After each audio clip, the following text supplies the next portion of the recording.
Hi, Easy here. Welcome to another 3.11 Harvest League build. This will be the second Ascendancy in my Ascendancy roulette. First was a Gladiator, now we have a Hierophant. It's a self-cast, Ice Nova, Arcane brand, Agnostic. It's kind of a mess. It's my own personal take on a tried and tested Ice Nova build, and some parts of it are much like the others, while other parts are, I would say, pretty unique. It's a Hierophant that utilizes the Agnostic keystone as well as an Arcanist brand to really bump up our single target damage. Because previously in a self-cast Ice Nova, you cast Frostbolts and then you cast Ice Novas on top of them. The problem with the setup in single target is that you can only get so many casts off before the projectiles move away, and so your DPS would plummet quite a bit unless you could really burst it down in a single wave of Frostbolts. My solution is to have Arcanist brands cast on top of the enemy that we are single target, the boss. So Arcanist brands with increased duration by default has about 5-second duration. So for 5 full seconds we can sit there and just cast Ice Nova. And I'll show you exactly what that looks like with a map. This is a tier 15. It's actually one of the more dangerous maps because it has 60% recovery rate, less recovery rate, and we really need good recovery rate on our life and mana as we're Agnostic. Basically what Agnostic does is every time we lose health, we spend 20% of our mana per second to recover it. And so what that means is that whenever we do lose life, we recover quite a lot of it very quickly, but as you can see, we have 60% less recovery rate on our life. So that's why it looks a little sketch. So hopefully we don't die in the showcase. And the build is a bit slower than something like Cyclone or other speed demon builds that people always put out. Even if you compare it to something like Cast on Crit Ice Nova, it is significantly slower, but it does have the benefit of having a much lower cost of entry. Once again, this is solo self-bound, so the damage output that you're seeing right now has been produced from mostly rare items that I've self-crafted using Harvest League mechanics. And I'll show you my stuff in a second. I'm also on a 5 link with my Ice Nova, so that's another 30-40% damage that I'm missing. If I use something like the the Grand Pillar, Pledge of Hands, then that's another 40-50% more damage that we gain by having those extra repeats. In fact, I think it's a lot more than that. Yeah, Pledge of Hands is a really good item for this build, but we don't have that. And as you can see, our single target becomes much smoother than having to cast Frostbolt over and over again just to get couple hits off. And if you played an self-cast Ice Nova before, something that Mathel and other content creators have done, you understand how frustrating it is to have to cast Ice Nova. Only to see the frozen, Frostbolts have already moved away from the boss. Especially in a more mobile boss, there'll definitely be moments where you're just casting Frostbolt non-stop, and that can be really frustrating. But in this case, did I miss the tail? I think I went past the tail. In this iteration of the build, the Arcanist brand really helps out with single target damage output and quality of life. You put down your Storm brand, or sorry, not Thornbriar, Orb of Storms. You put down Arcanist brand on top of the enemy, and you just go to town with the Ice Nova. I have no idea, maybe this bugged out. This happened before as well. The boss might be unavailable. Where is the boss's tail? Okay, there we go. I don't know why. Yeah, so we put down Arcanist brand and we just hold down Frost Nova. You might think like, oh, that's not very good damage. I mean, once again, I've opted for more of survivability. Make sure I can hit level 90 and I can sustain my mana pool as well as life pool.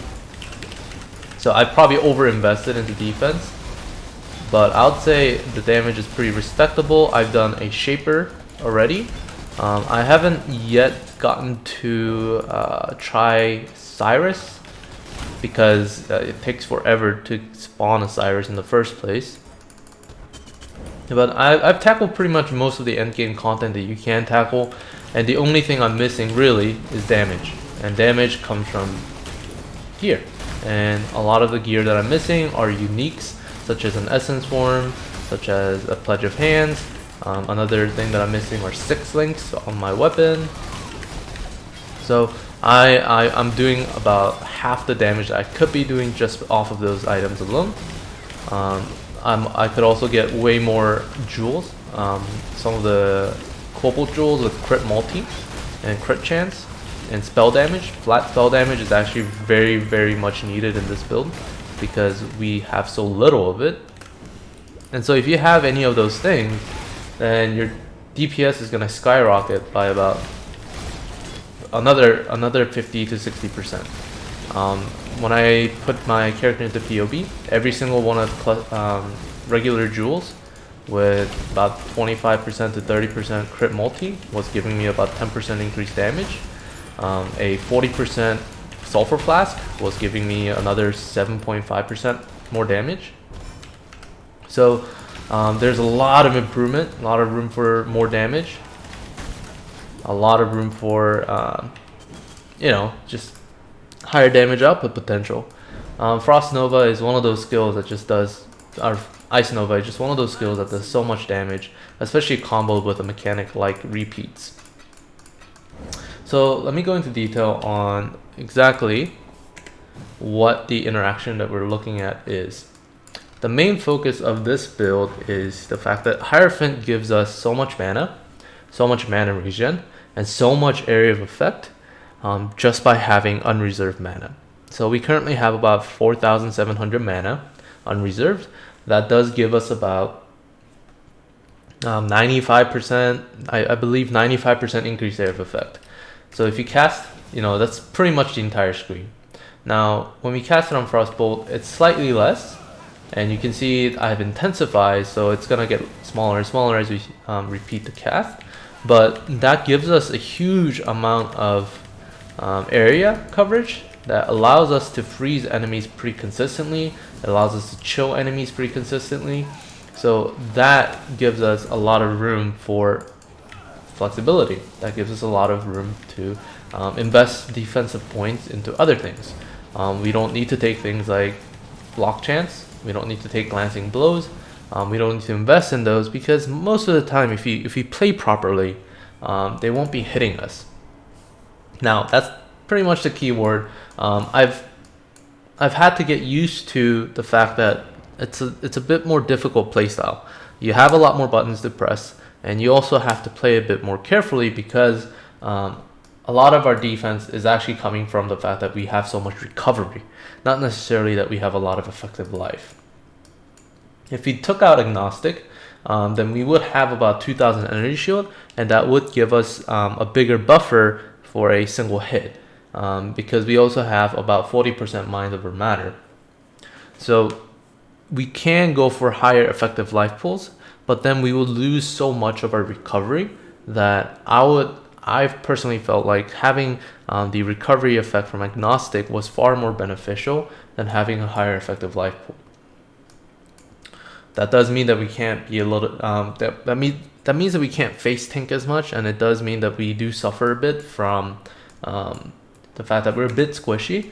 But a lot of that can be solved with the chess piece that gives us another 10% mind over matter, giving us even more effective life pool. It also gives the mana regen, which is another huge source of mana recovery, and it gives us mind over matter, so we can save a skill point there. So the chess piece, I forgot, Cloak of Defiance is probably our best in slot here, just for the virtue of 10% mind over matter. We can probably grab a Shaper chest as well, but that's a little bit harder to roll. But outside of the Agnostic, that is Agnostic plus mind over matter is majority of our defense mechanic. We also have like 10% block chance on our weapon, 10% spell, and 10% attack block. I believe it's a little bit more than that because of some keystones or some notables, so 18% and 28% respectively. That's not much at all. Same thing with evasion and armor, you know, that's not much at all. We don't gain any energy shield because of Agnostic, so a lot of these energy shield that we're getting from our chest piece and stuff like that, they're all wasted. But the fact that we have so much life recovery and mana recovery, along with Arcane Cloak, that gives us a fat 3,000 shield every couple seconds, means that we actually have a pretty good defensive setup. We can also go for something like Glancing Blows, invest more into block. We naturally get a lot of endurance charges by being a Hierophant. Every time we gain a power charge, we have a 25% chance to gain endurance charge, and because they have a 12-second duration, we can comfortably keep up 3 stacks of endurance charge whenever we're mapping, and we can also keep it up during bossing with a simple Orb of Storms with power charge on crit. So whenever we crit, we have a chance to get endurance charge, and that's pretty consistent in that method. We also get 5% reduced elemental damage taken whenever we have a single endurance charge. So that's another layer of defense that we're getting. As for the offense, we have Ice Nova linked to something like Hypothermia, Cold Penetration, Spell Echo, Intensify, and last socket we probably have Control Destruction. And this weapon that you see here was something that I just got while doing some harvest crafts. And the most important mods here are probably the spell damage and level to all cold spells. But more than likely, if you're in a trade league, you will definitely want to get a Pledge of Hands. Getting Pledge of Hands boosts your damage by like almost double, if not triple. It's quite disgusting because what happens is, currently with Spell Echo, you get 4 casts. So we cast once, and then you get 4 pulses.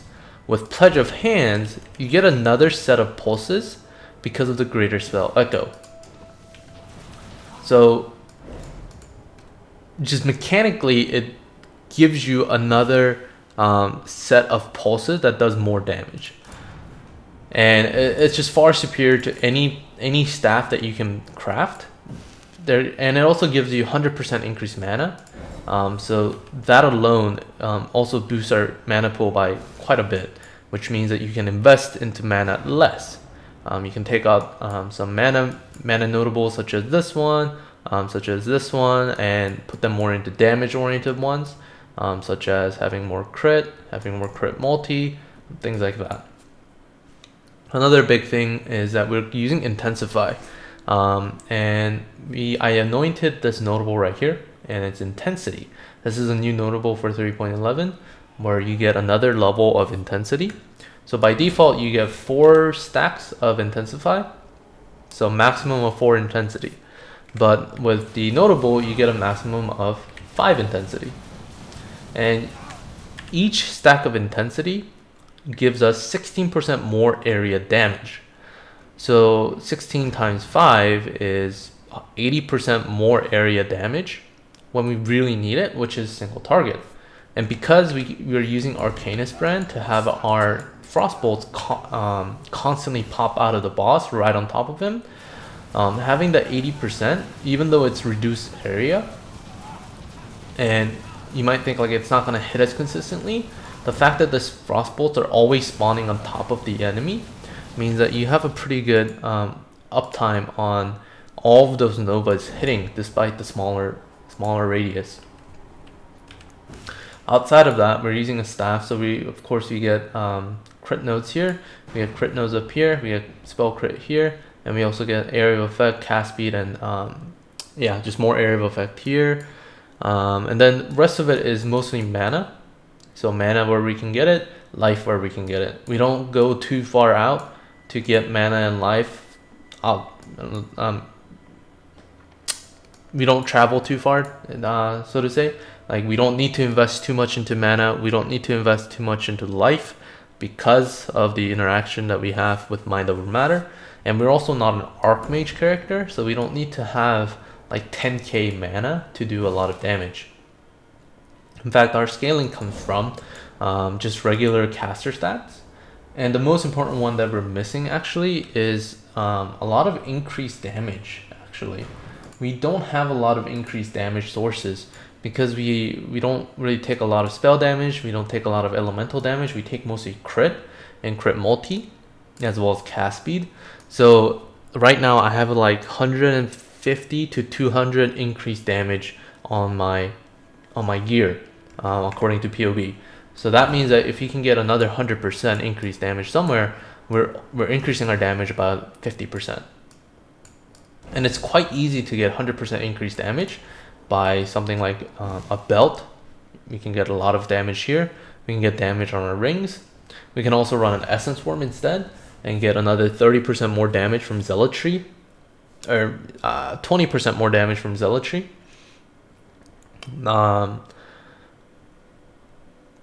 We can also get unnerved gloves. I was actually pretty close to one, but I had an 84 item level gloves drop, hunter influence, which was a shame, which means because unnerved stats are item 85.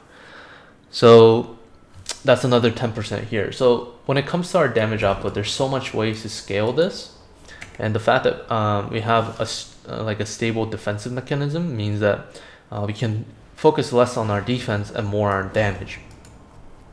I actually had even more mana and more life before, but I realized that you can only stack your tankiness so much before you don't have enough damage to kill things. And if things aren't dead, then they're gonna do more damage to you, which means you didn't gain anything from getting all that defense because you're still dying, right?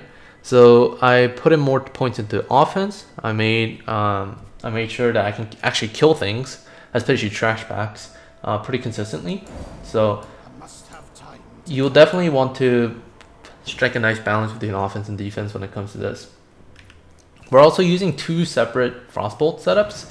We have one with Unleash, we have one with Arcanist brand that we use for single target, and we also have one that's just for regular mapping. And this one, it has Frostbolt and Calling Strike. So Frostbolt with Calling Strike, just so that I can finish off bosses that are high HP like Shaper, and then a Frostbolt with single target Arcanist setup, so that we can keep that on the boss and constantly hit him without having to recast Frostbolt every 2 seconds. We get Arcane Surge from Flame Dash and Arcane Cloak, and we have a Frost Bomb setup with increased duration, and a Orb of Storms with Curse on hit, Frostbite, along with a Power Charge on crit for single target power charge generation. Outside of that, our flasks are pretty standard. Some Wise Oak with cold damage, cold resistance is the highest, a Diamond Flask of warding, an Eternal Mana Flask of heat, and just a Staunching Life Flask. You actually don't need a Life Flask in this build, I don't think. I just keep it because I don't have another flask that I think would be more consistent when it comes to saving my ass.